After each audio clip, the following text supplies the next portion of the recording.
Homage to the Buddha, the Dhamma, and the Sangha. One of our Kalinamitta has asked a question, and it says, with regards to virtue and from Dhammapada verse 157, in one of their past existences, the prince and his wife were the sole survivors of a shipwreck. They were stranded on a deserted island, and there they lived by eating birds as eggs, fledglings and birds, without any feeling of remorse at any time. For that evil deed they would not be blessed with any children. If they had felt even a slight remorse for their deed at any stage of their lives, they could have a child or two in this existence. May I ask, if we do something wrong like killing and we felt remorse about it, then is the vipaka kamma a lesser burden? Can you explain more about remorse in this verse? Let's begin by looking at the Bodhi Raja Kumara Vatu. So this is Dhammapada verse 157, and it's the story of Prince Bodhi. And we learn from the Dhammapada commentary to this verse that Prince Bodhi had recently built a big palace. And when it was finished, he invited the Buddha, who was staying at Besekala Wood, to come for an alms-giving. And for the special occasion, the prince had decorated and decked out the palace in all its finery, but he also laid a long length of cloth from the threshold of the palace all the way into the interior of the room where the offering was going to be made. And the prince made some kind of affirmation, or was looking for some kind of sign that if the Buddha were to step on the cloth, then him and his wife would be blessed with having children. And when the Buddha came for the almsgiving, Prince Bodhi invited him respectfully in, but the Buddha didn't move from the threshold. He actually looked to Venerable Ananda.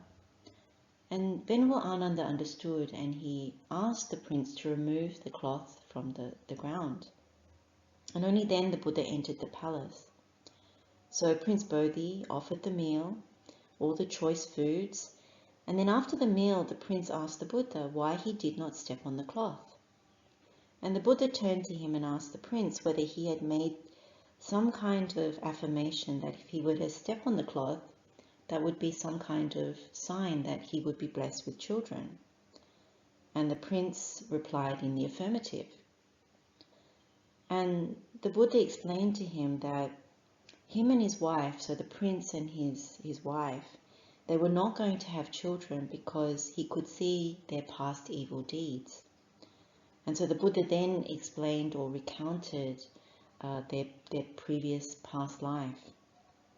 And so what he said was, in one of their past existences, the prince and his wife, they were sole survivors of this shipwreck. And they were stranded on this deserted island. And they lived eating birds' eggs, fledglings, and birds without any feeling of remorse at the time. For the evil deed that they did, they wouldn't be blessed with any children. And the Buddha said that if they had had any remorse for that deed at any stage of their lives, then they would have been able to have a child or two in this current existence. And so then he turned to the prince, and the Buddha said, if one knows oneself as dear, one should guard oneself well. During one of the 3 watches of the night, the wise one should stay wakeful, alert. We learn that at the end of the discourse given by the Buddha, Prince Bodhi attains stream entry. And when we look at this verse, what we find is that the Buddha is really saying that if you have any kind of care or concern for yourself, then you should guard yourself very well. And what do you guard yourself against? You guard yourself against any unwholesome volitional activities. So anything through body, speech, and mind that is akusala, that is unwholesome. And when you look at the verse, or the last 2 lines of the verse where Buddha says, during one of the 3 watches of the night, the wise one should stay wakeful, alert. This reminds us of the Sekapatipada Sutta, where Venerable Ananda is talking about the characteristics or the conduct of a trainee and what you are training towards. So the perfection of an arahant is that you always stay wakeful. The Pali word for that is jagriyam, that you're watchful, alert. So in reference to the 3 watches of the night, a trainee in the 3 watches of the night, it doesn't mean that you don't stay watchful even during the daytime, but This is a common occurrence when it's teaching about wakefulness, that during the 3 watches of the night, you actually guard yourself against hindrances and defilements that come to the mind. When it comes to the story of Prince Bodhi, also what is quite clear is that if they had had any kind of regret, and I think that's the remorse that the Buddha is talking about, that you regret your actions, your bad actions, then it would have had a different outcome for them in their present life. And so when you go through the Buddha's teachings, you find a very strong thread that is around acknowledging wrongdoing and admitting fault and then making amends and making a strong intention not to do these things again. So an example is the Chaya Sutta, and we looked at this when we're looking at the benefit of regret and forgiveness. And in this particular sutta, the Buddha talks about the distinction between a wise person and a fool. And so the wise person is the one that is willing to see a fault, to see a transgression as a transgression. They admit it, they acknowledge it.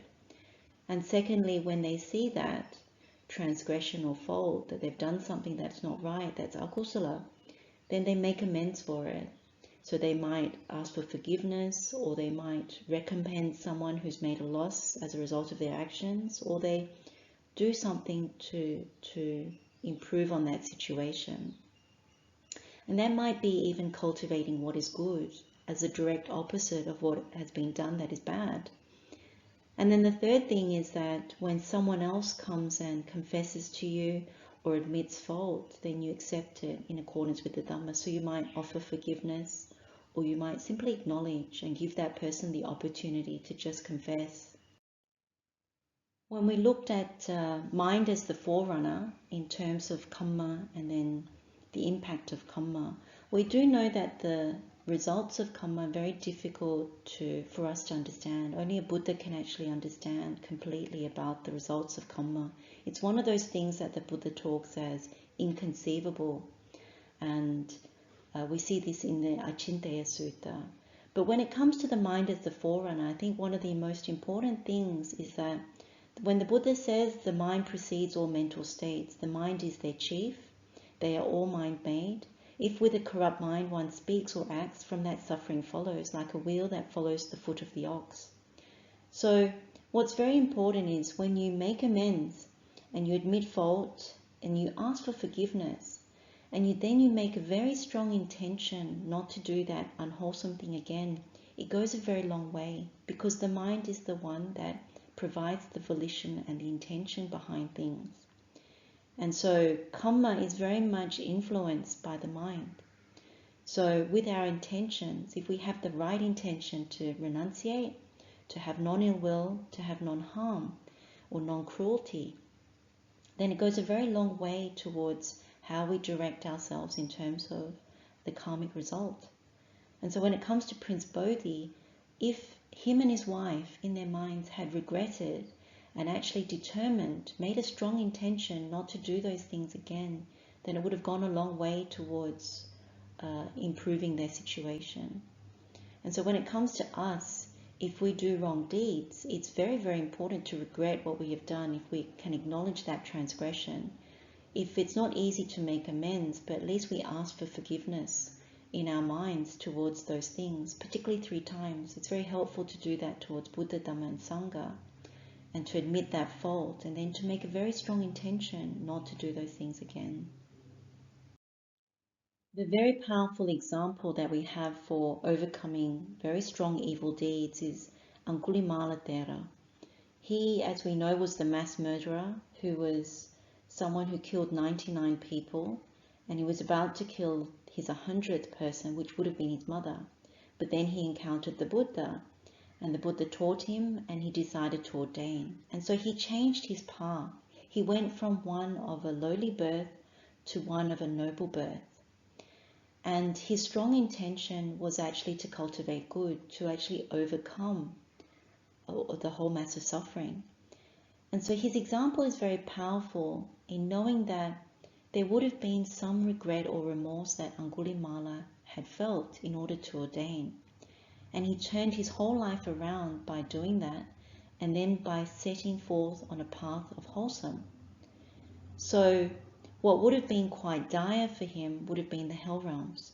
But instead what he did was he became a monk, he started to walk the path, and he actually became an arahant. And so when the Buddha says one whose evil conduct is replaced by good illumes the world like a moon released from a cloud, Angulimala Thera is the one that we can look to. Even the monks at the time, when you read the Dhammapada verse and the commentary, the monks were amazed. They actually thought, how could Angulimala, when he passed away, enter parinibbana? But the Buddha actually recited this verse and explained that if he hadn't have ordained, he probably would have committed more killings, and he probably would have ended up in the worst hell if he had killed his mother. But instead, what he actually endured in his life was something far less. So he was still someone that was prone to reaping certain unwholesome kamma. So like he would go into the village for alms food, and he would be stoned by the villagers because they had not forgiven him. And so the Buddha had said when he had come back injured and with head injuries and everything like that, and eventually when he succumbed to some of these injuries, the Buddha had said it would have been worse for him. It would have been worse in the sense of being bound to the lower realms. But instead, he just had to endure the karmic effect where the conditions were still ripe for that kamma to ripen. We can finish with this Dutiya Sila Sutta. This is Itivutika number 33. It's a short one, and it says, the Buddha says, possessing two things, bhikkhus, a person is placed in heaven as if carried there. What are the two things? Good behavior and a good view. These are the two things. If a person possesses these two things, good behavior and a good view, when his body perishes, that wise one is reborn in heaven. So simply put, this is essentially like the Noble Eightfold Path. If you begin with the right view, you understand our predicament, you understand kamma and rebirth, then you have the right intention to renunciate, to have non-ill will, to have non-cruelty or non-harm. And therefore, your behavior, your conduct, abandons that which is unwholesome and cultivates what is wholesome. And therefore, you make the right effort. Anything that is unarisen, you prevent it from arising that is unwholesome. Whatever unwholesome that has arisen, you give it up, and then you purposely cultivate unarisen, wholesome qualities, and you guard that which is already arisen that is wholesome, whatever path and fruit, whatever purification of the mind, part of your good practice. And so you can see when you cultivate this good behavior and good view, you actually come to a place where there is happiness, peace, and it leans towards nibbana. And so if you haven't actually realized the full path, then you are reborn in a good destination. And so that's the thing when it comes to the emphasis of the Buddha's teaching. It's always to admit fault and to overcome it, to abandon it, that is unwholesome, and to really cultivate what is good. The examples that we are given in the suttas, not just Venerable Angulimala, but other ones, when they have turned their lives around and where they have admitted transgressions and walked the path of the noble ones, that's where you actually change your course. And I think that's the thing that you get the real emphasis in this story of Prince Bodhi and his wife, that if they had done anything in that manner to regret their misdeeds and then cultivated what is good, then they wouldn't have been in the predicament that they're in the present life. And so that's the main thing to take away. So we can end our session here. Let's share the merit with all sentient beings. May all beings be happy and well. May all beings be free from suffering. Blessings of the Triple Gem. Wishing you well. Teruvan Saranai.